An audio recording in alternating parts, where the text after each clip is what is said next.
নাগরিক সমাজ উৎখাত করে বাংলাদেশ থেকে বিতাড়িত করেছে।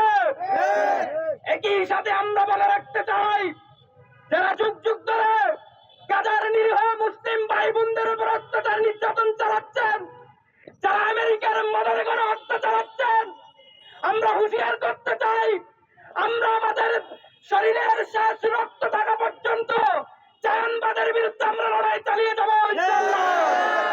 একই সাথে আমাদের পার্শ্ববর্তী দেশে এই পবিত্র মাহে রমজানে যারা মুসলিম ভাই বোনদের উপর নিষেধাজ্ঞা আরোপ করছেন, যারা মসজিদের সামনে হোলি খেলছেন, যারা আমার মুসলিম ভাই বোনদেরকে নামাজ পড়তে দিচ্ছেন না, ধর্ম পালনে বাধা দিচ্ছেন, আপনাদেরকেও বলতে চাই, আমরা বাংলাদেশের সব মানুষ, বাংলাদেশের জনতা উগ্র হিন্দুত্ববাদের বিরুদ্ধে সবসময় লড়াই করে যাব।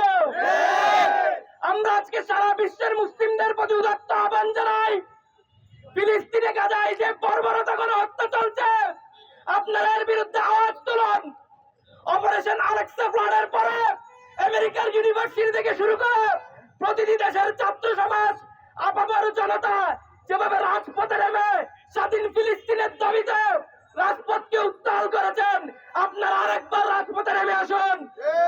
আমরা আজাদ ফিলিস্তিনের পক্ষ থেকে আহ্বান জানাই, যতদিন না পর্যন্ত ফিলিস্তিনের আজাদী নিশ্চিত হচ্ছে, যতক্ষণ না বাংলাদেশের জুলাইকে ধারণ করে আওয়ামী লীগকে নিষিদ্ধ করা না হচ্ছে, যতক্ষণ না উগ্র হিন্দুত্ববাদের বীজ এই উপমহাদেশ থেকে বিতাড়িত না হবে, ততদিন পর্যন্ত আমরা আজাদীর জন্য আন্দোলন করে যাবো ইনশাআল্লাহ। ইনকিলাব জিন্দাবাদ।